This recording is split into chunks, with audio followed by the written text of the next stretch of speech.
हम ब्रह्म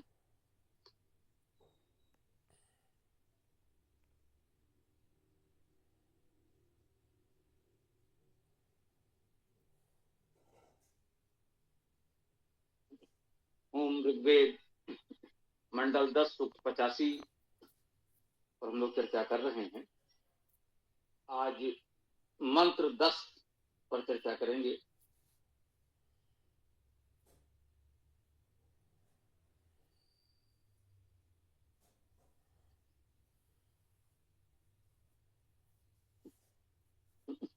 ओम मनो अस्या अनासीत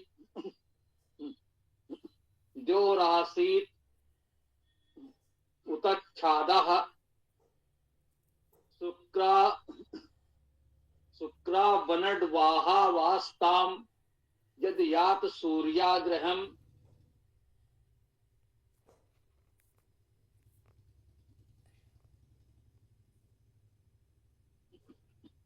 मनो अस्या अनः आसीत। मनो मन, हम सब भली बात जानते हैं। मन धातु मनन करना, विचार करना, उसी से मन बनता है। मन से हम लोग परिचित हैं, हम सबका मन। मनो अस्या, इसका अस्या सर्वनाम है, षष्ठी विभक्ति में है। इसका अर्थ हुआ अस्या अनः।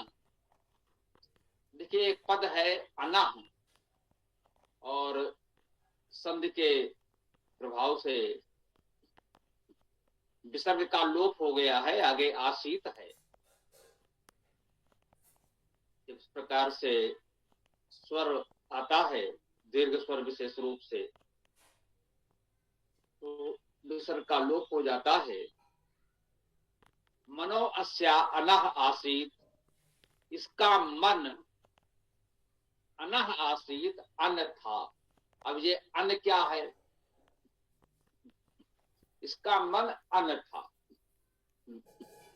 अन धातु है प्राण होना, स्पंदन होना, गति करना, चेतन होना। अन प्राणने, अन धातु का अर्थ स्पष्ट रूप से प्राण होना, चेतन होना, श्वास लेना, अर्थात प्राण और जीवन से संबंधित ही अन धातु होती है। यही इसका अर्थ है।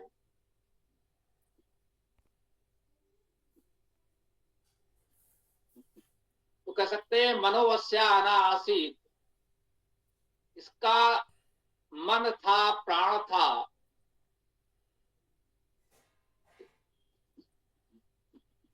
द्यो आसीत, द्यो अर्थात अग्रणी, अग्रगामी या प्रकाशमान भी होता है।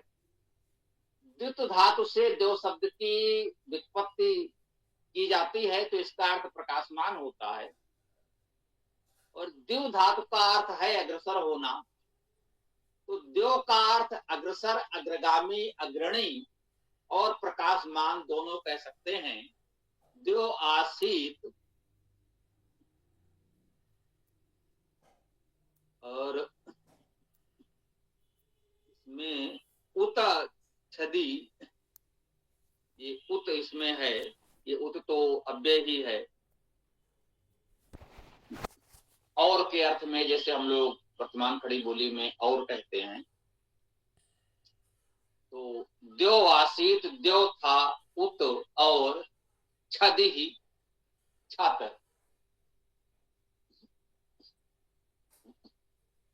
पहले भी आया है, छद धातु है आच्छादन करना। देखिए इस छद से ही छादन और आच्छादन बन रहे हैं, और छत शब्द भी इसी छद से ही बन रहा है, दाका का उच्चारण हो रहा है, बस इतना था।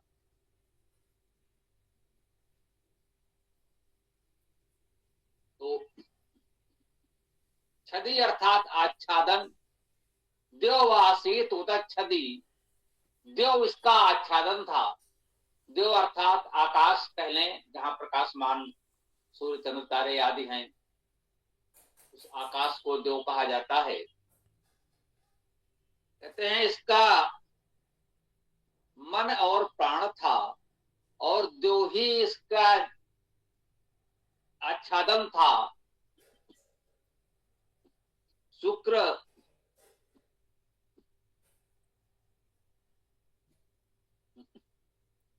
शुक्रो अनडवाहा,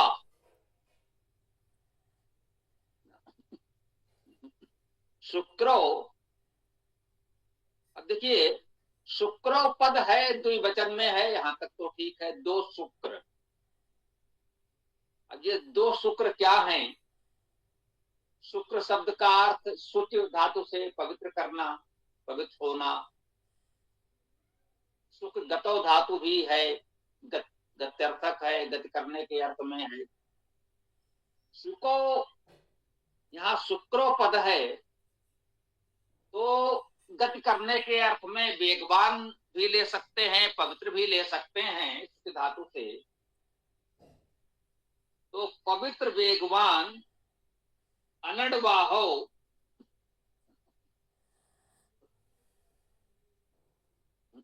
ये अनडवाहो भी द्विवचन में है।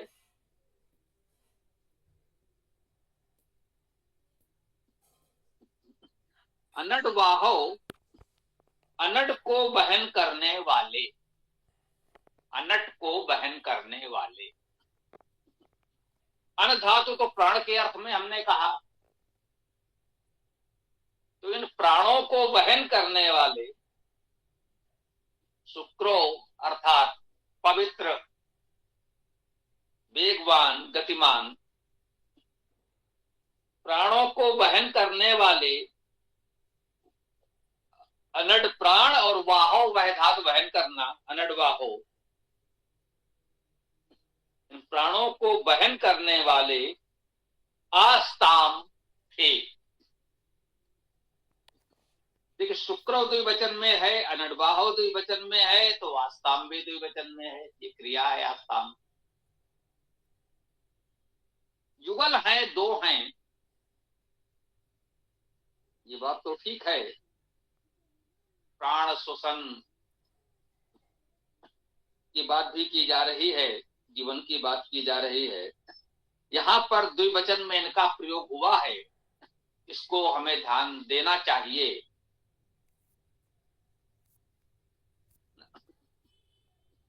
दो शुक्र हैं, पवित्र वेगवान हैं, अनडवाहो, अनड का प्राणों का वहन करने वाले हैं। ये श्वास प्रश्वास भी कह सकते हैं अनडवाहो को। आस्ताम थे, यदि आप यत आयात,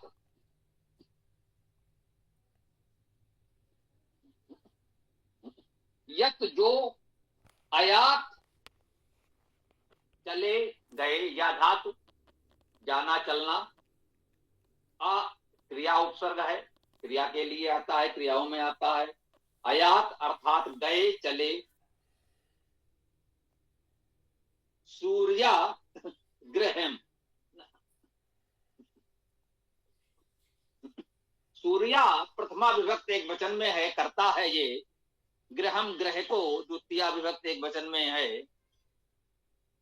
यत जो सूर्या घर को आयात गया, सूर्या पर हम लोग चर्चा कर चुके हैं।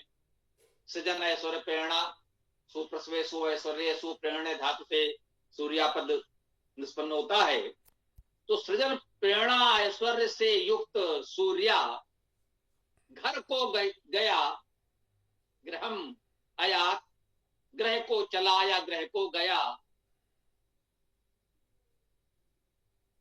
गति की बात हो रही, चलने की बात हो रही है। ये सूर्या जो है वो घर को जा रहा है। सृजन ऐश्वर्य प्रेरणा से युक्त जो मनीषी हैं, विद्वान हैं, जो भी कहें आप, तो घर को जा रहे हैं, तो उसके मन प्राण यही महत्वपूर्ण है। अब देखिए ध्यान आया कि इसी से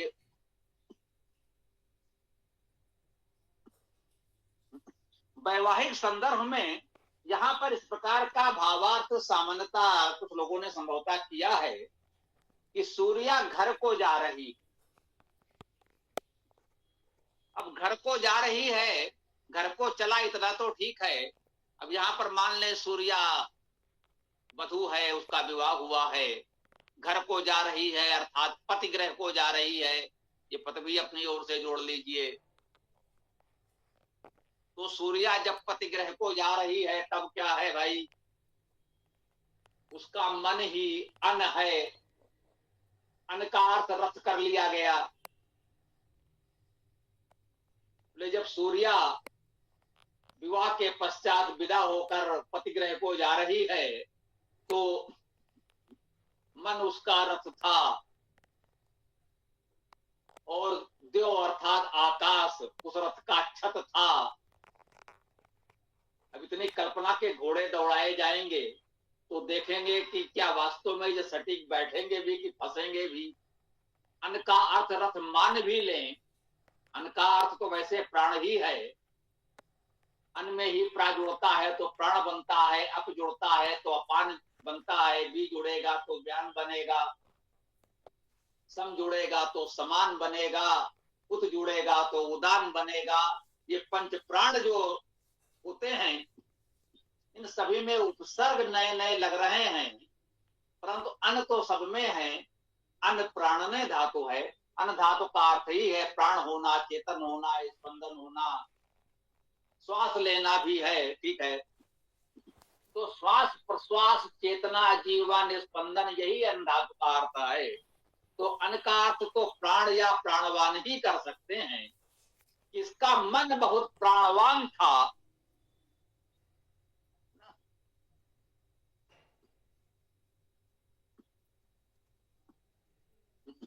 मन प्राणवान था का अर्थ है वो चेतन है, सबल है, सशक्त है।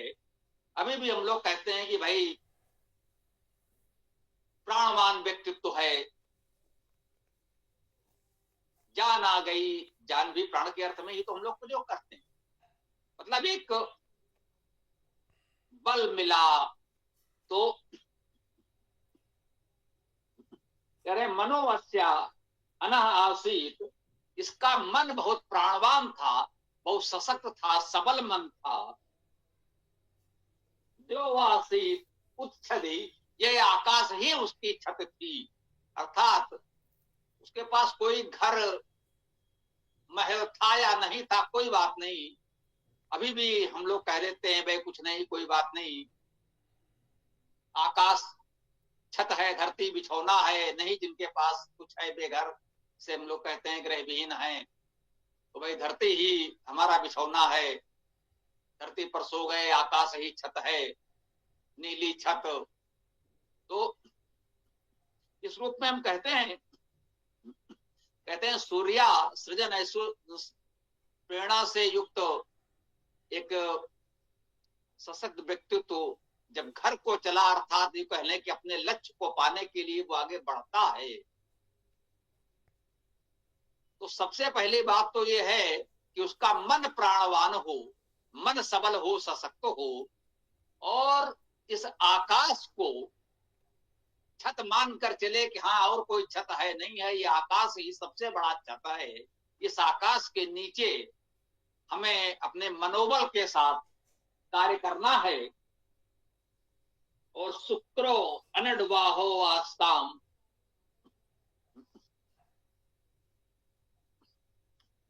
जो प्रकृति गतिवान गति है ना, जो पवित्र हैं, वेगवान हैं, वे अनडवा चलाने वाले हैं।